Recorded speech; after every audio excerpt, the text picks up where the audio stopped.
Web Summit Qatar, in association with CNBC TV 18. We're at the Web Summit in Qatar, in Doha, and we're here discussing AI and innovation, and that's what it's all about. Today I have with me Jim Bankoff, the CEO of Vox Media. Jim, it's great to have you here. Thank you so much for joining us at the studio. It's my pleasure to see you here. And you've walked around, you've seen there's so much AI, there's innovation, there's so many new startups out here. How do you see these summits being important for innovation in AI and promoting startups around the world? Well, it's really exciting to be here. I'm so glad to be at Web Summit. I get a lot of inspiration from seeing all the great startups that are happening, as you say, particularly around AI. I've been an entrepreneur too. I was fortunate enough to grow with the boom of the internet and then the boom of mobile, and now we're seeing this new boom with AI. So as an entrepreneur, it's wonderful to be inspired by all that energy and hopefully to contribute to it as well. And talking about AI, right? Vox Media has been at the forefront of digital storytelling for decades now. So if you could sort of tell us, with the advent of ChatGPT, DeepSeek, how is this going to change the media landscape going forward? Well, there's a lot of different places where AI is going to be important. Some are predictable and most are not. Yeah. So I will say for our business, first of all, we put human creativity still at the center. So we ask ourselves, how can AI help elevate and enable human creativity like never before? We have a few applications that we've launched in our own portfolio. One of our media brands is called Eater, and Eater helps people discover great places to eat and food. Yeah. There's so much content that our reporters are coming up with every day. We've used AI to make that content more accessible. So for instance, I can go to the Eater app and I can type in, I'm looking for a restaurant in this neighborhood with this type of food, this price range, and it will give me information that is reported by professionals and surface that. Another example is with The Strategist, which is our gift buying guide. And I can type in, I have a niece who loves sports. She's turning 14. What should I look to buy her? And it will use all of our expert opinions that we've written over the years and continued to write to make that, but help people discover. So there are applications like that. Then there's so many applications on the back end, so many applications to help our advertisers and help them get more value. So we're exploring all of it, and really, the sky is the limit in terms of opportunity. So you said that you try to keep it human centric and you use AI to sort of boost that. But also the other bigger issue right now is while we have professionals who do this work, we've also got the advent of social media. We've got so many, social media creators who now also are partaking in journalism. So how does this pose a challenge or a threat to, let's say, traditional media outlets? Right. Well, first of all, I think it's wonderful that media is so accessible to people, creators. We work with a variety of creators. We help them grow their audiences. We help them monetize as well. We have a whole part of our business. Frankly, the fastest growing part of our business is called the Vox Media Podcast Network. And it's podcasts on YouTube, it's podcasts on TikTok, et cetera. And so we go out and we find great creators. One that we recently started work with, for instance, is a young woman named Vivian Tu, who gives financial advice to young people and helps them with that. And so, she's an amazing talent. And 20 years ago, she would have had to apply for a job at CNBC. And now she can just go and do this, and we can partner with her. So it's really enabling. Having said that, there is a lot of opportunity for it to be misused with AI. There's a lot of junk that can just be created. Not that great human creativity that we cherish, but things that people just use to spam the system and create a lot of noise. And it's going to be an obligation of the platforms, if they want to succeed, to really fine tune and to really bring us the things that are valuable in our lives. Otherwise, I think they'll fail and we'll all fail. And that's exactly my point that I was going to come to after this. Deep fakes and misinformation has become such a big problem in a social media era, right? So how do you sort of circumvent this? How do you use AI or technology to sort of stop this? Yeah, well, first of all, I think part of the value, you asked me, there's so much change, and media is always defined by change, technology, change of taste, change of the economy. And so we always have to stay on top of it. But one of the things that I find is that the consumer has a place for trust, and trust is really paramount, and we're smart people and we can sift through over time, maybe you can fool us once, but over time you can sift through what is trustworthy and what is not trustworthy. So we, like CNBC, like other great media outlets, have to find ways to provide that trust. And I think technology can, if channeled the right way, can play a role in helping to identify what is trustworthy and what is real. And I think ultimately over time, there's going to be demand for that. And if we can do our jobs well, I think the consumers will trust us and the consumers will value us. And the algorithms that support the discovery will also surface us in the way that they should, because it's in their best interest to do so. Right. And speaking of that, how do we ethically use AI? What sort of guardrails need to be put in place? And does the industry do that? Or is that something the government needs to do? Or do both need to come together? So what kind of guardrails are needed to protect people from AI, their privacy and data? Well, there's so many moving parts to answer that question successfully. I think ultimately it starts with empowering consumers, giving them the tools and the algorithms to have the choice and the say in how they consume this media. And then, of course, there's a role of educating people to understand where there's disinformation, understand how they can kind of take control and get the information from the places that they trust and they value. That will be each individual's choice, and they have to be given that choice. And I think technology can assist that.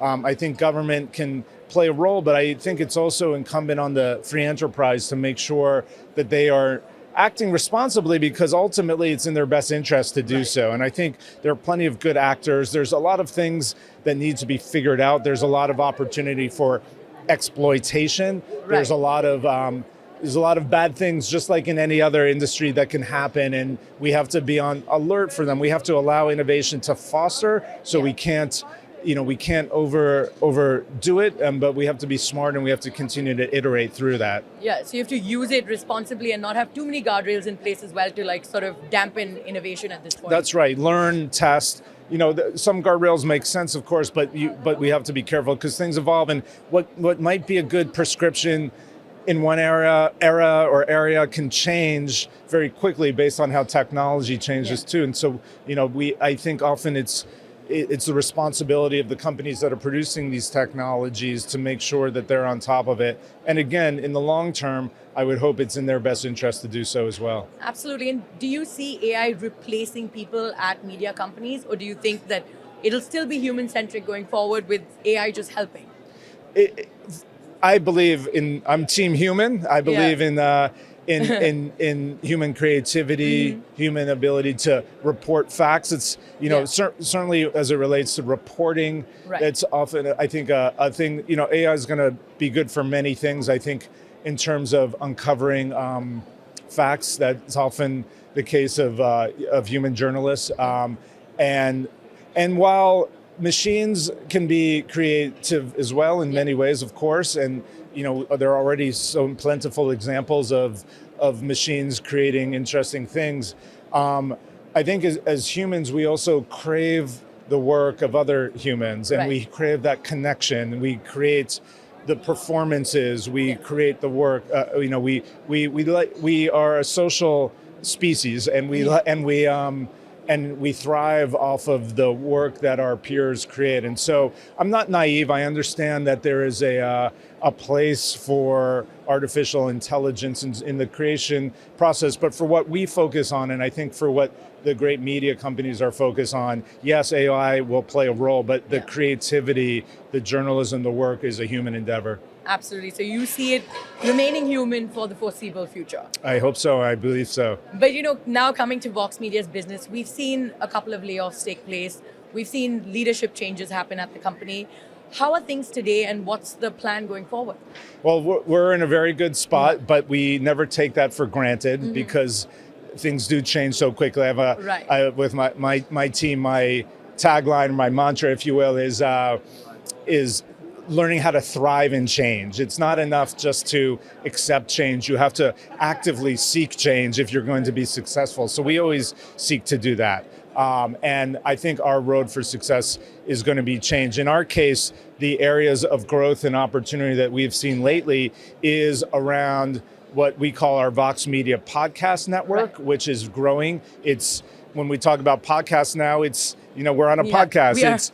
We're distributed on YouTube, we're distributed on Spotify, on Apple, et cetera. Everywhere the consumer can get us. In social, they can get us on Reels, on TikTok, et cetera. So we'll often record something as we're doing now. We'll cut it up, we'll make it available however the consumer wants to get it. That's been an area of growth with us. Great podcasters like Kara Swisher, Scott Galloway, Megan Rapinoe, Sue Bird. We do it in sports, we do it in technology, we do it in finance. So we're increasingly doing that.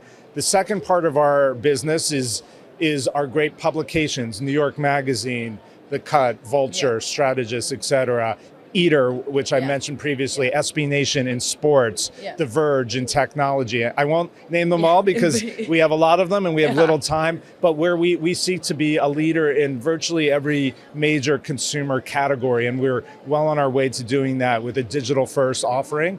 We make our money via advertising, generally big brand advertisers, marketers that are seeking to connect with these large and valuable audiences that help to define culture, help to make taste and be adjacent with that kind of thing and unlock a lot of opportunity there with our big and valuable audiences. And then we also make money on subscriptions as well. Subscriptions is one of the biggest growing areas and where consumers are increasingly happy to pay for the quality work that they get with us. And then we have other opportunities too, ranging from e-commerce to grant work and other work that we do as well. Yeah, and before I let you go, I just wanted to ask you, what's the Vox Media expansion plan? Are you eyeing other markets? Are you looking at India at all? Are you planning on entering the India market? I'd would love to enter the India market, but we need to be very humble as we enter the market. It's an enormous, thriving market. I don't have to tell you that.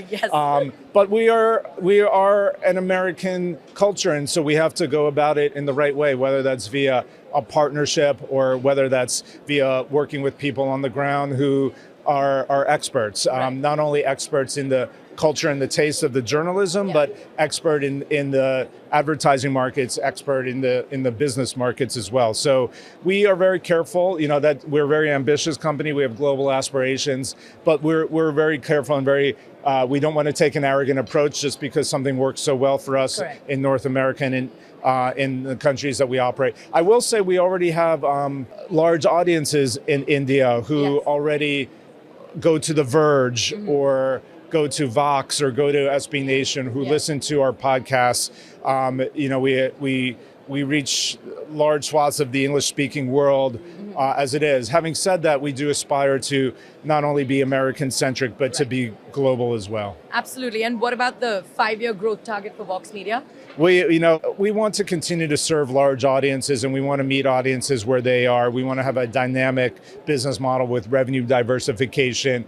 We see a lot of opportunity right now. All of the landscape of media, because it is being disrupted so quickly, that creates opportunities for companies like ours that are traditionally disruptors as opposed to ones that are less nimble. We have built a successful business model, but we are not tied to an old way of distribution. We are not tied to a printing press or a broadcast network or anything like that. And so we have opportunity to continue to innovate and continue to grow. And I expect, and I know we will hold ourselves accountable for growing dramatically. So big opportunity lying ahead. All right, Jim, thank you so much for joining us in our studio here. It's been a pleasure talking to you. Thank you. Thank you.